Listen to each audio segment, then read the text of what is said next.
A very good morning. Welcome to Smart Men's Business. I'm Anji Barije. Yes, today is the 20th, of course, of January. It's a Friday, quite a cool Friday. And of course, quite lots taking place into the world. That's of business, amidst the current economic times. I hope you're really getting to see how this really transpires out. And of course, we're coming to the end of the week.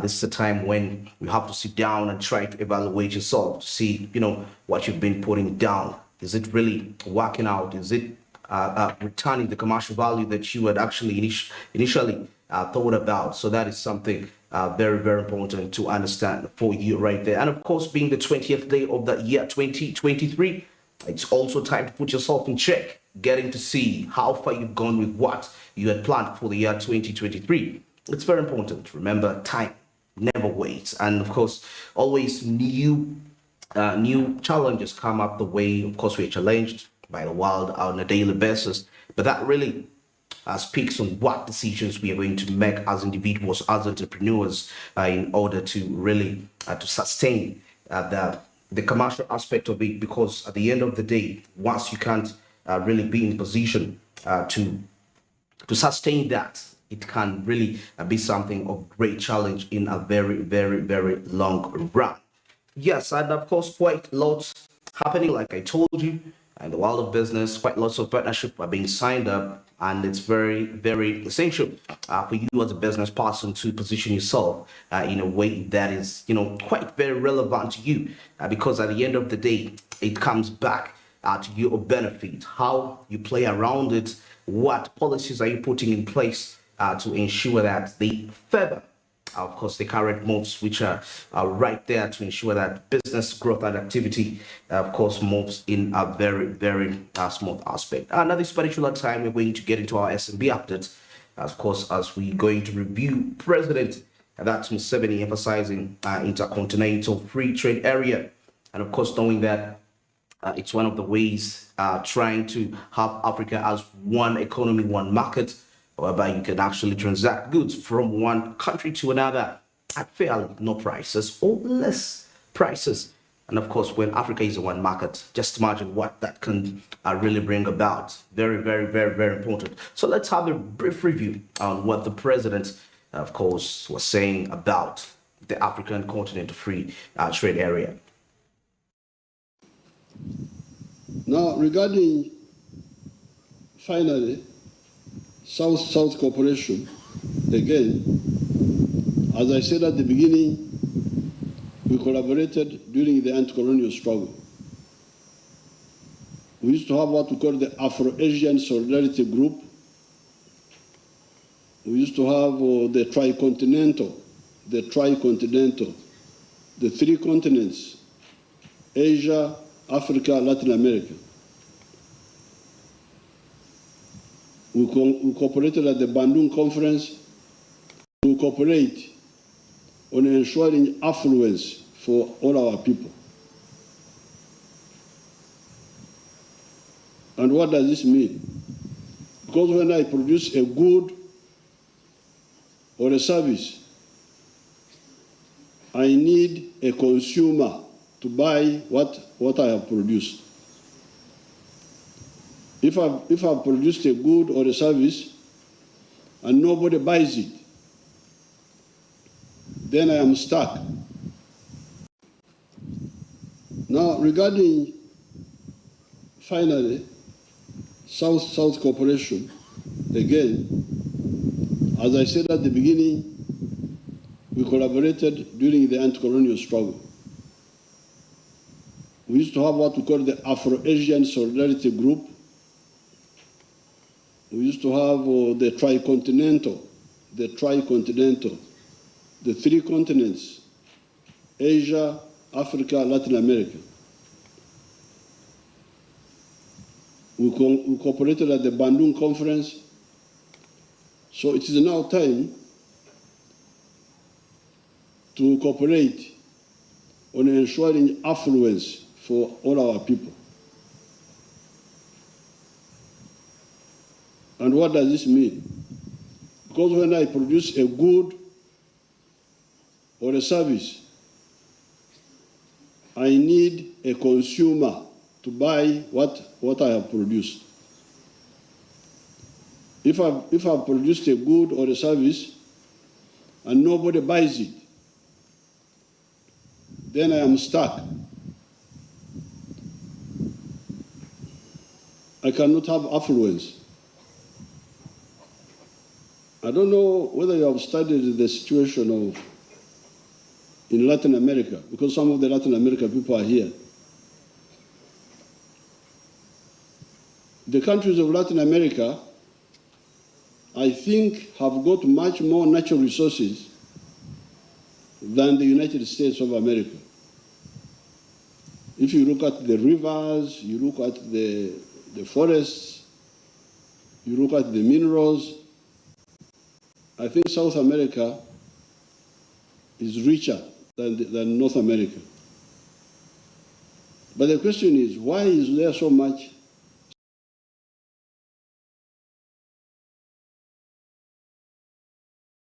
Very, very interesting insight from the president right there regarding the African Continental Free Trade Area. And I like the fact that it's giving the relevant examples when it comes to, trying to see how the union of the one market can really work for the different countries. And a very good example given is the countries into the South America, the Latin America. It's very quite very unfortunate that majority of the regions that are largely endowed with in terms of wealth, when I talk about minerals, they don't really, there is not really as the development as anticipated or as how the development ought to be.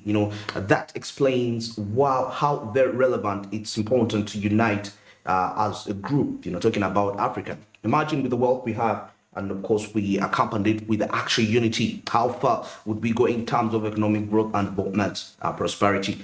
But most especially, this is an opportunity where the youth are largely urged and encouraged to really participate. It's quite lots of opportunities out there, transacting. And of course, the most important thing is preparation, regardless of getting getting to know the advantages associated with this particular effort. But how prepared are you? Most of the time we should spend it preparing ourselves to be able to partake of the possible opportunities that are available from the African continental free trade area. Well, away from the update at this particular time, we are heading into the press review to take a look at what's really making business headlines into the print media.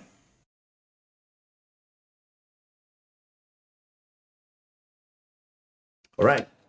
Now, getting straight into the press release, of course, I'm going to start with the new vision with me as we're getting to see what is really making headlines in terms of business, that is business productivity. Well, we see here that 15,000 participants to attend the education, that's the Education Expo. And we see that at least 15,000 participants are expected to attend the first ever Education Expo that's in the country, and organized by, of course, the relevant stakeholders. The 3-day expo will run from January 27th till that is 29th.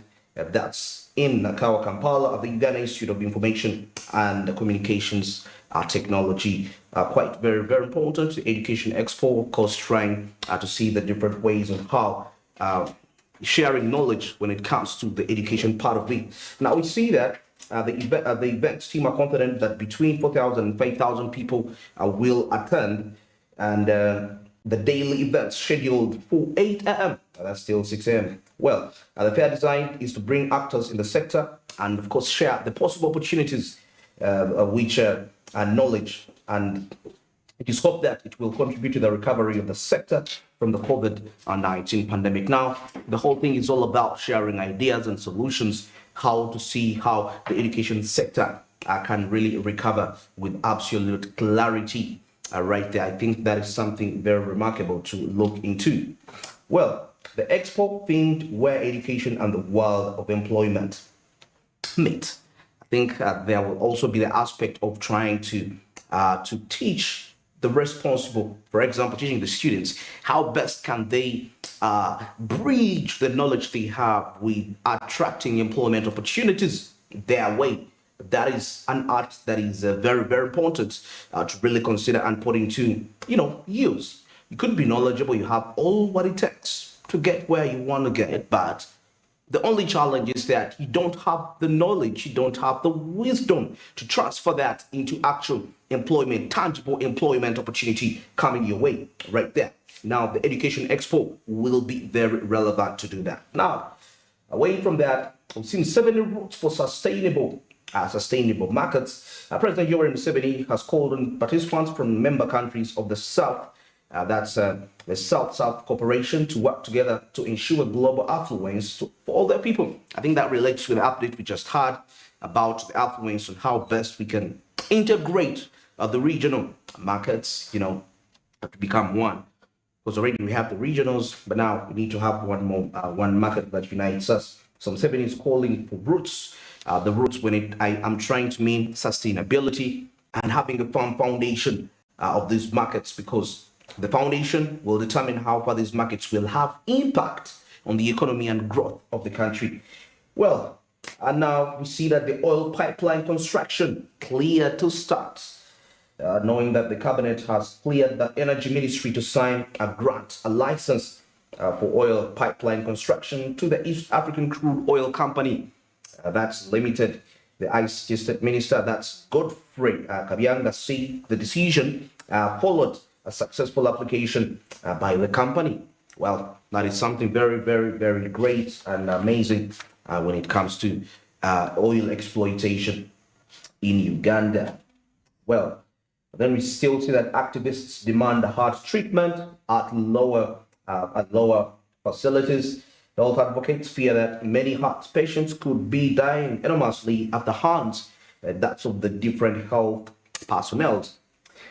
Their fear prompted a call to government to ensure affordable heart treatment at different health facilities across the country. I think that is very, very relevant. We see not so many people can actually be able to travel all the way to the central to get these particular services, and maybe at some times the institutes which are there that are trying to do this treatment, sometimes they are really overflooded. So treatment at lower facilities, it will be something very, very, very amazing. Well, we see still Parliament launches a probe to NSSF. Speaker of Parliament Anita Monk has established a 5-man committee to investigate developments at the National Social Security Fund. This followed Gender Minister, that's Betty Amonga's statement on the status of the 17.2 trillion workers fund, including the delayed appointment of a substantive managing director, which raised more questions. That's from the members of Parliament. Well, that is still a developing story, and we shall be giving you the different updates from this particular topic, what's really transpiring right there. Well, we still see here Auditor General unearths roads in parish development model. As we see the Auditor General AG John Mwawanga has unearthed roads that is derailing the parish development model. That's according to the latest report for the financial year 2021-2022.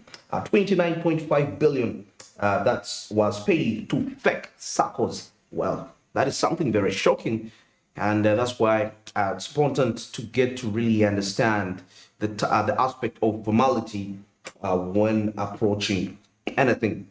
It's very, very important. Now, I'm trying to imagine how they couldn't even detect that the SACCO is not right. Well, we shall be getting to know what is really transpiring right there. Well, we still see here Kabale Oil, that's Oil Airport set refinery. Kabale Oil Airport set, of course, the refinery talk start. Well, this is also a developing story right there. You see, then also talk about powerline vandalism, 5 charged with terrorism. Well, still in the new vision right there. Now, away from that, I'm going to head straight. It's exactly 16 minutes. If that's past the hour of 7 a.m. And now let me go to the Daily Monitor and get to review what's really making, of course, headlines. And of course, something which has been really going viral. Until the airport expose corrupt staff, was really pretty sad. We see that the Uganda Civil Aviation Authority will soon publish a list of former staffs of service providers affiliated to Entebbe International Airport who have been convicted of that's corruption and dismissed from service. So the Civil Aviation Authority is anticipated to release that list of the different. Now, the regulator of the aviation industry in the country said in response that's to a growing concern about how travelers are being ripped off their hard-earned money, and of course at the airport that it had in the past, of course, terminated contracts and withdrawn access passes of errand staffers. Well, something quite there, which really needs to be considered. We still see NRM unfulfilled pledges, protests, that's unfulfilled pledges, that's parish development cash abuse. A section of the National Resistance Movement Party, that's leaders and supporters have petitioned the office of the national chairman, or called ONC, that's protesting corruption in the government, poverty alleviation programs, and unfulfilled pledges. Well, that is still there regarding the parish development motto, and mainly attributing this to their misuse of the available funds in that particular aspect. Well, we still see President Museveni lists 5 drivers for economic growth. Very important to really get to see what is really transpiring. Okay, I will still see here a report unearthing wrote that in government entities, the Auditor General report has unearthed, of course, can I call some sort of unclear ways of how government agencies actually handle money when it comes to accountability.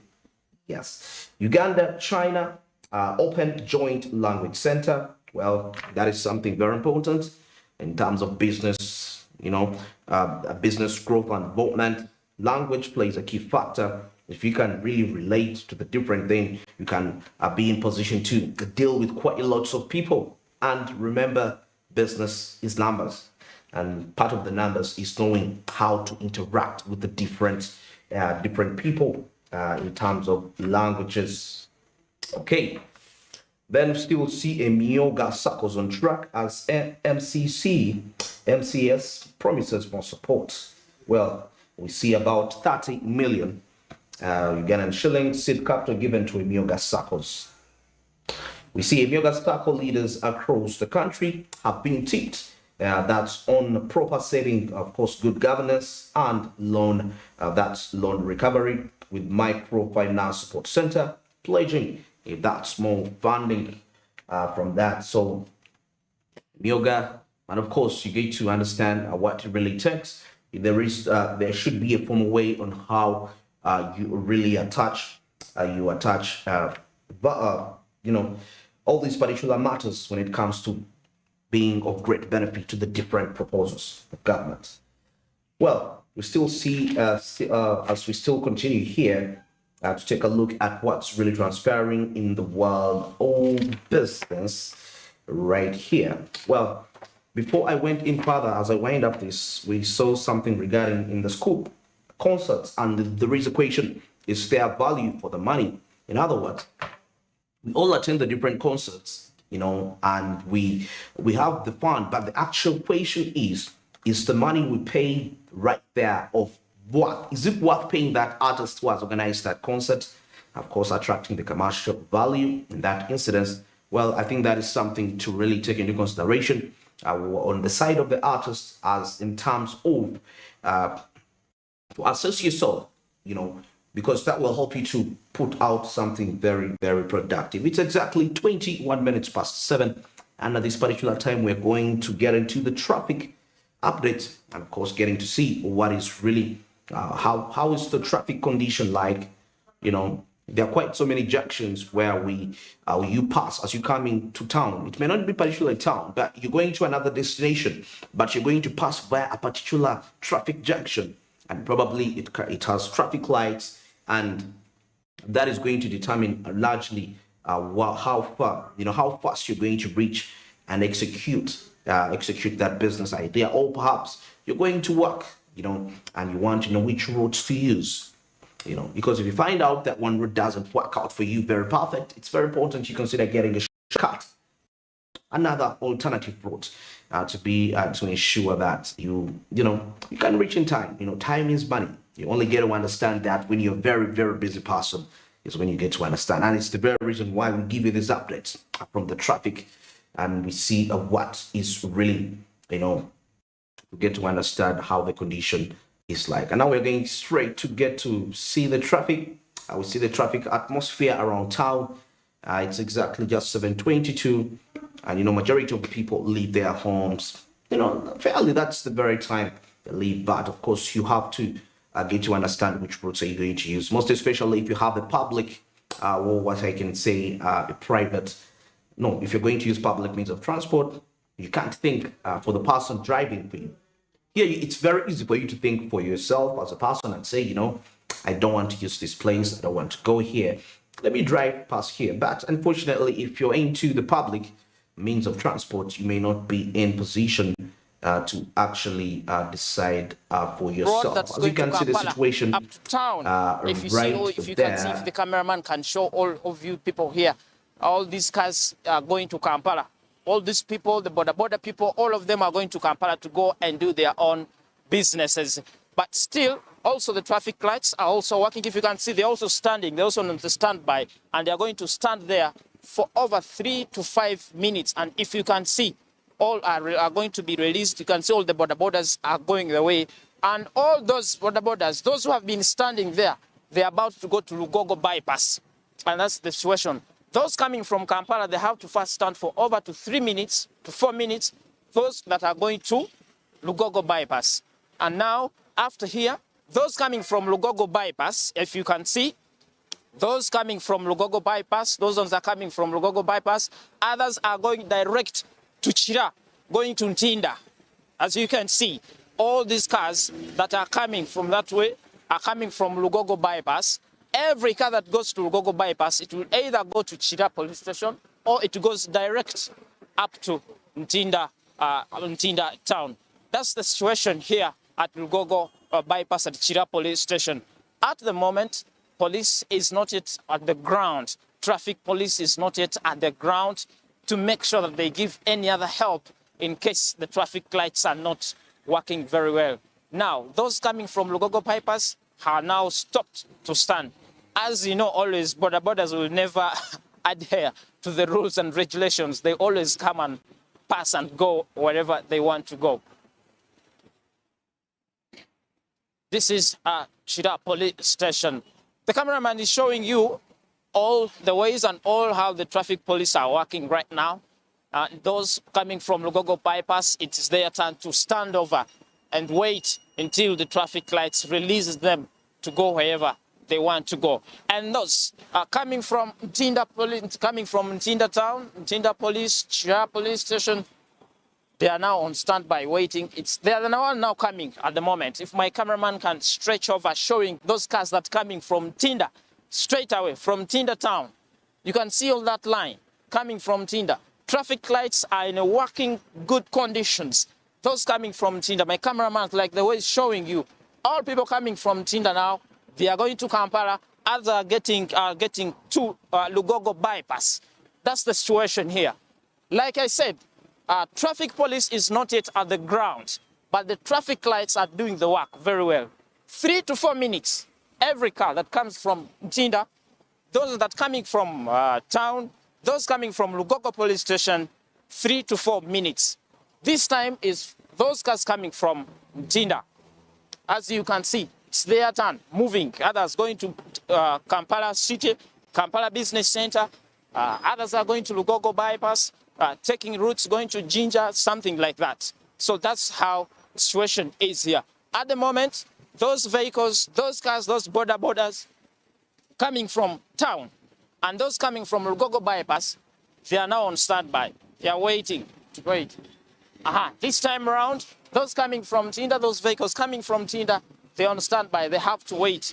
And this is how we are managing the accidents over here. We don't want to get any accidents. You see, accidents have been a lot, have been very many in this country, in Uganda, and police is trying to enhance to make sure that all these accidents are reduced.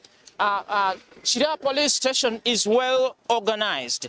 This junction here, this roundabout here is well organized. Even when there's no traffic police officer, still, the traffic lights are doing their work very well. Like I said, they are in good condition. Those vehicles, those heavy vehicles, no heavy vehicles here that are coming up, all of them are going to Lugogo bypass, those coming from Kampala city center. So that's the situation here. But if you look at the situation here at Chira police station, that is between Ntinda, between Kamwocha and Lugogo, you find that very many people or very many cars that are hitting Kampala city center are all coming from Ntinda. If you can see over here, most of the cars that are hitting Kampala city center are coming from Ntinda. If you can just look at the situation like my cameraman is showing up over here. But still,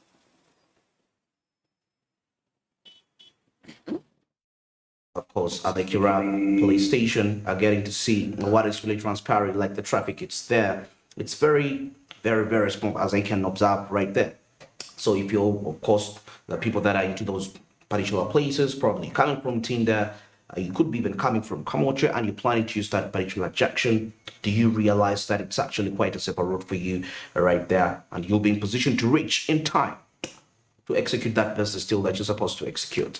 Now it's exactly 28 minutes past the hour 7 a.m. and let's get into a short commercial break. And when we return, we're going to be reviewing something, of course, from the international aspect and also the East African, the regional business news. Stick around. Good morning.